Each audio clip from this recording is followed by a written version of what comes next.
피의자 신분으로 검찰 조사를 받았던 이화영 전 경기도 평화부지사가 이번 주 다시 검찰에 출석합니다. 이번 조사에서도 김성태 전 회장과 이 전 부지사의 대질 신문이 이뤄질 가능성이 큰데요. 양측의 신경전이 벌써 거셉니다. 김철희 기자입니다. 쌍방울에서 뇌물과 불법 정치자금을 받은 혐의로 기소돼 이미 재판을 받고 있는 이화영 전 경기도 평화부지사. 지난 15일엔 외국환 거래법 위반 혐의 피의자 신분으로 검찰에 불려나와 조사를 받았습니다. 검찰은 대북 송금 과정에서 이 전 부지사가 경기도와 쌍방울을 연결하는 역할을 맡은 것으로 의심하고 있습니다. 그러나 이 전 부지사 측은 쌍방울의 대북 송금 자체를 몰랐다며 경기도와 쌍방울의 대북 사업은 완전히 별개였다고 주장합니다. 김성태 쌍방울이 안부수를 통해서 북한 쪽 사람들 소개받고 본인의 어떤 이해관계에 따라서 북한에 송금한 것이다. 근데 그 북한 송금 과정에 관여를 하거나 그거에서 아는 바가 없다.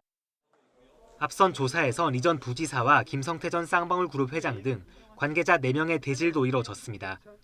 이 자리에서 이 전 부지사가 혐의를 부인하자 김 전 회장은 나한테 어떻게 이럴 수가 있느냐며 고성을 지르기도 한 것으로 전해집니다. 조사가 끝난 뒤 이 전 부지사 측은 검찰의 조사 방식과 태도를 비판하며 신경전을 이어가고 있습니다. 변호인 입장문을 통해 검찰이 남북교류협력법 위반이 혐의에 들어간다고 해놓고 말을 바꿨다고 지적하고 대질 신문 사실을 미리 알리지 않은 점과 대질 과정에서 고성이 오가는데도 전혀 제지하지 않은 점 등도 문제 삼았습니다. 이에 대해 검찰 관계자는 이 전 부지사의 혐의는 아직 확정된 게 아니라면서 대질 신문 등 조사 방식도 양측 협의를 통해 조정할 수 있다고 설명했습니다.